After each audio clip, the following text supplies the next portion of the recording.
Ovarian Cancer Awareness Month for this year draws to a close, and indeed, as others have said, raising awareness is absolutely key when it comes to tackling the UK's deadliest gynecological cancer.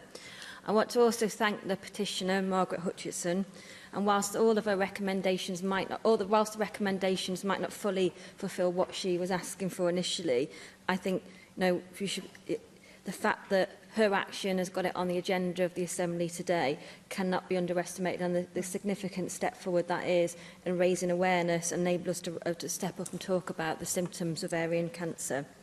In my 90-second debate on this issue just a couple of weeks ago, I touched on how most of us here will know somebody who's had this cancer or have a friend or a family member, and that is the case for me. So tackling ovarian cancer to me is not just a priority for me as a politician, but it's a priority driven by personal experience. And the best way today that we can work together to beat ovarian cancer is to be aware of the facts, to be aware of the symptoms, and to be aware of your own family history. In fact, 1 in 4 women believe that having a smear test means that they're covered for all gynecological cancers.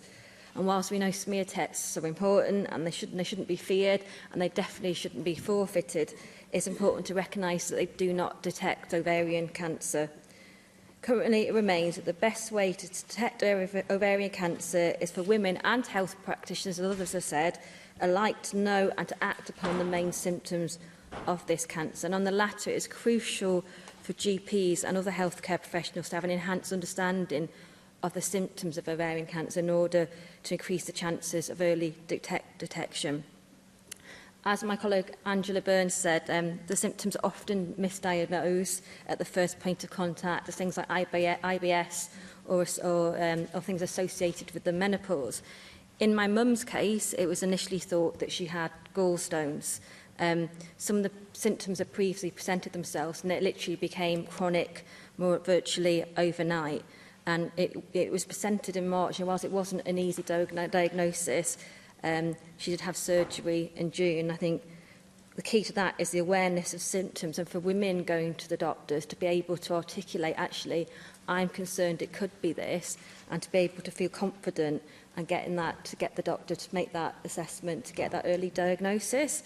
And it would be remiss of me not to say today that I'm forever internally grateful, and my family is, to the wonderful NHS, the amazing team of specialists in North Wales, who, including the oncologist who said that to my mum, although the cancer was aggressive, we're just going to get on with this.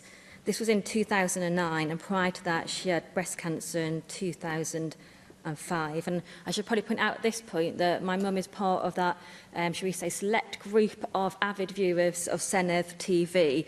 So hopefully she's watching today, but she probably won't be commenting on the content of my contribution. She'll be probably focused on whether she'll be telling her iPad that I'm talking too quickly, or watching to see if I've pinched one of her items of jewellery again.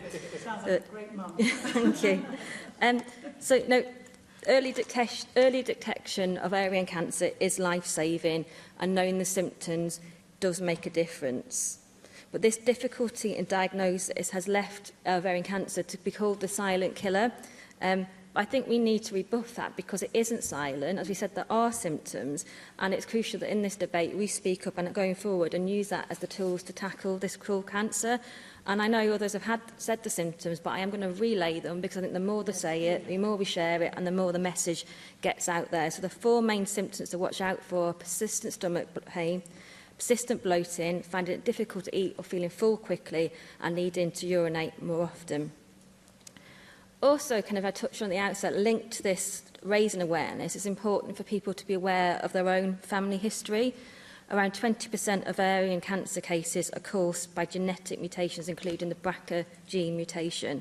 And if a woman is found to carry a faulty BRCA gene, her risk of developing ovarian cancer increases from 1 in 54 to 1 in 2. And it also increases the risk of developing breast cancer. I know that Ovarian Cancer Action is campaigning for BRCA to be used as a cancer prevention strategy, stating that to be aware of their BRCA status gives people the power to take action to prevent cancer.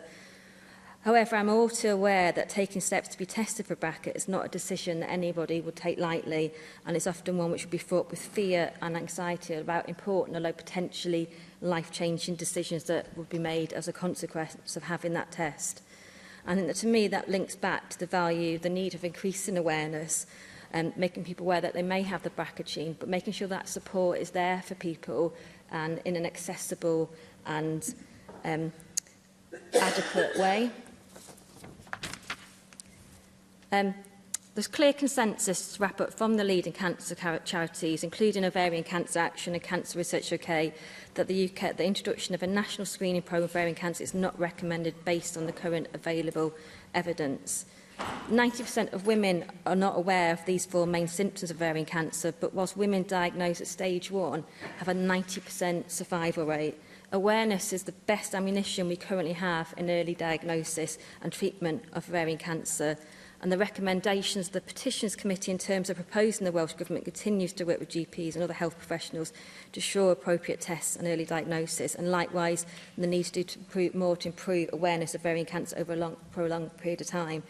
It really is our best line of defence in increasing early detection and diagnosis of ovarian cancer. And so let's make sure that today's debate fires the starting gun to do just that.